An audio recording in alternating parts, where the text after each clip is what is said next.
What's up, Thrashers, and welcome back once again to the ThrashManiac99 YouTube channel, and I am finally back after I've been procrastinating for the past few days. I am finally here to deliver my first review for 2022, and I did promise I would do this review solo because this was one after I discovered like some of the release dates I was coming out for this year. I was like, I've been hearing a lot about this band, and I thought, you know what? Why don't I give this album a fair shake for my first review for 2022? Now, keep in mind, sometime later this week, I'm going to have a separate video of albums I missed during the past weekend, because that's going to be a series going forward. I'll try to do 2 reviews every weekend, and sometime in the middle of the week, I would be doing a separate video where I would do brief reviews on other albums that came out during a particular week. So keep an eye out for that video. But for pretty much my only review I'm doing for this weekend to kind of get things going is the 4th album from Boston's symphonic folky progressive metal band Wilderun, Epigone. So yeah, this is my first time listening to this band. I've been hearing so much buzz about this band.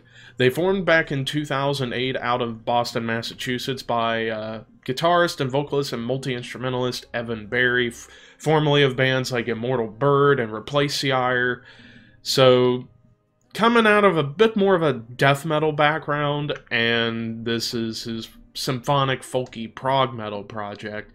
And right off the bat, as I was listening to this whole album, I got the 2 main influences I can definitely hear on this whole album is classic era Opeth and Devin Townsend.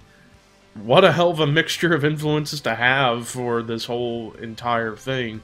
But let's get to the tracks. So starting off with Exhaler, like a under 5-minute, pretty much all acoustic track.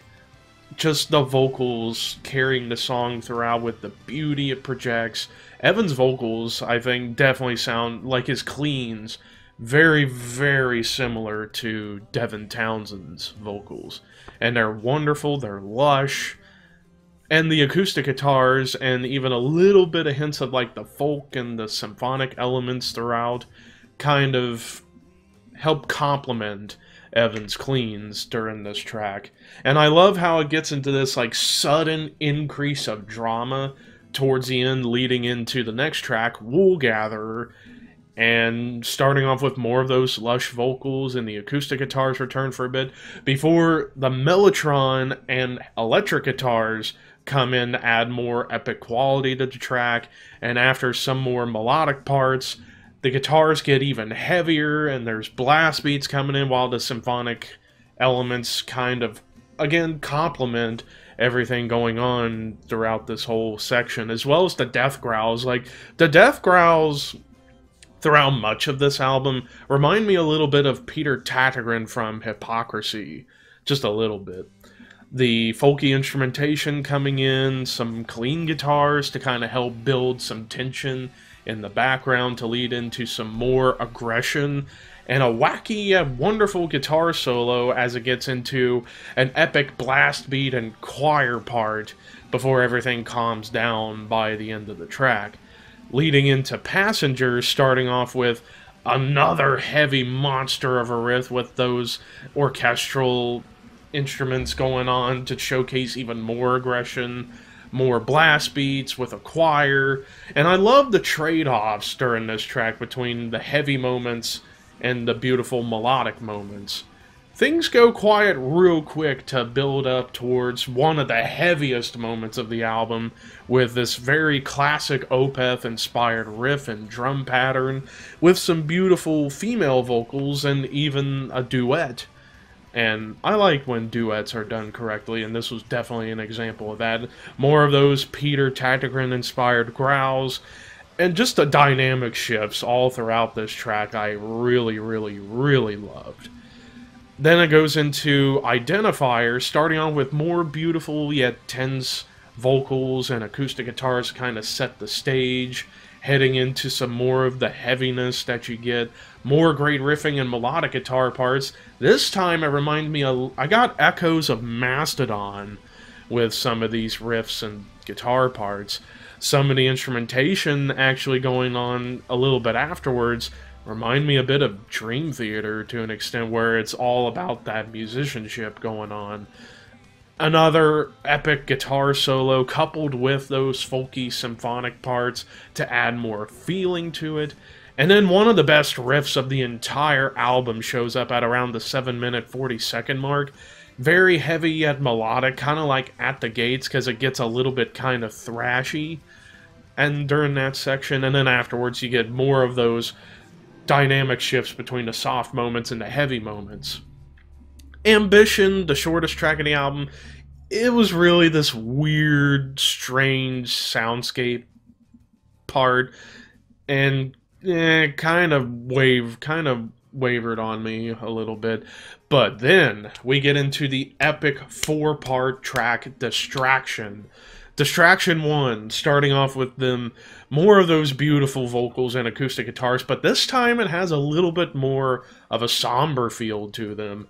Excuse me, leading into the electric guitars coming in, and I love how after those beautiful moments it just shifts into the darker and tense moments towards the end with the riffs, the blast beats, and the orchestra, leading directly into Distraction Part 2 with the build-up with the guitars and the drums. It was wonderfully executed in the beginning, all leading to another badass riff with more orchestral elements attached on top to complement that riff. More beautiful vocals and guitars following suit before things go back to the more intense side with the death growls coming in, with also the riffs and the beats going on. And again, I love those dramatic shifts when the lyric "pull me back again." It's like when you hear him start singing that lyric, it's very quiet and soft, and then it just suddenly turns epic towards the end of that lyric. Again, and the intensity towards the end of the track as things were starting to speed up a little bit.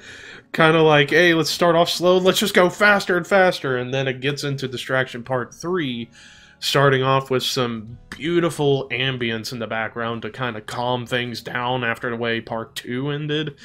And it also builds up into what we have coming next. The symphonic orchestral parts going on in the background, very tasteful and beautifully done, going along with Evan's cleans. And this part of Distraction, this third part, kind of gives off more of like a feeling of triumph yet sorrow.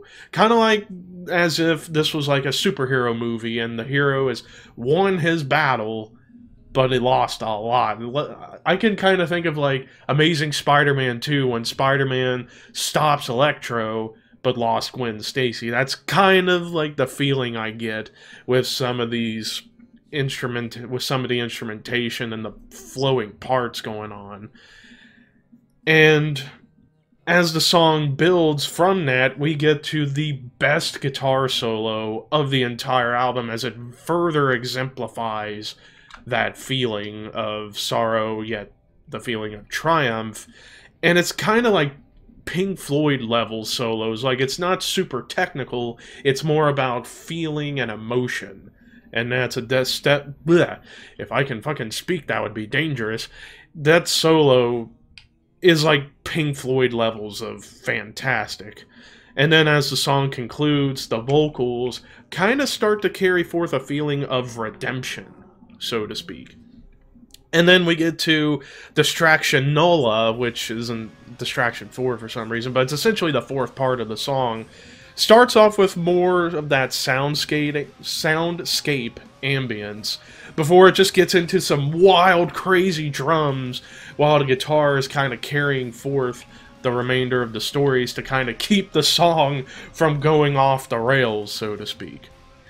And then we conclude the album with the cover of Radiohead's Everything in Its Right Place. While I'm not the biggest fan of Radiohead, besides the song Creep, I can definitely say that this cover was excellently executed, and Evan and Wilderun turned it into something of their own, which is what any good cover song should do. So yeah, overall, this album, as I said in the beginning, there's so many moments on here that remind me of Devin Townsend and classic era Opeth. Even some slight hints towards At the Gates, Mastodon, Dream Theater, Hypocrisy. The influences kind of go in every conceivable direction you can think of. Some death metal moments, even a little bit of black metal at times. So, tiny hints of thrash kind of get thrown into the shuffle a little bit. But overall, just that symphonic... It's more symphonic than it is folky. Like, there is some folk instrumentation in certain parts on certain tracks, but this is mostly like a symphonic progressive metal album, and hands down when it comes to symphonic metal, this is the best thing I've heard in quite a while. And for a prog metal album, I would put this up there, in terms of like recent prog metal, up there with Mastodon, Hushed and Grim, and BT Bam's Colors 2. It's that good. And what a way to kick off the new year with an amazing album. Despite Ambition kind of feeling a little overall, this is a damn... This isn't a... I can't even fucking speak. This is a fantastic album. Despite Ambition kind of feeling... makes the album feel a little bit strange in the middle, I'm going to go ahead, and I'm going to go with the bold move and give this one a 10 out of 10. Oh my god. I will definitely be listening to this one more and more and more throughout the year, because holy shit, the lushness of the melodies, the intensity of the heaviness, and some people might be turned off by it because of the symphonic elements. I think symphonic elements belong in metal because it just further complements what the guitars, the bass, the drums, and the vocals do. It just adds more embellishment to these songs. And I think when it comes to doing symphonic metal, Wilderun definitely knows how to do it tastefully and still keep intensity and melody intact. So yeah, 10 out of 10 for Epigone by Wilderun. My first experience with this band, I will definitely be checking out their other albums for sure, because this... wow. But what did you guys think of Epigone by Wilderun? Let me know in the comments section below. Don't forget to like, share, and subscribe. All that fun stuff. Keep an eye out for later in the week where I'll be doing the albums I missed in the past week, where I'll be doing brief reviews on some stuff I did check out but didn't do full reviews of. But anyways, thank you guys so much for watching. Horns high, and I will see you in the next one.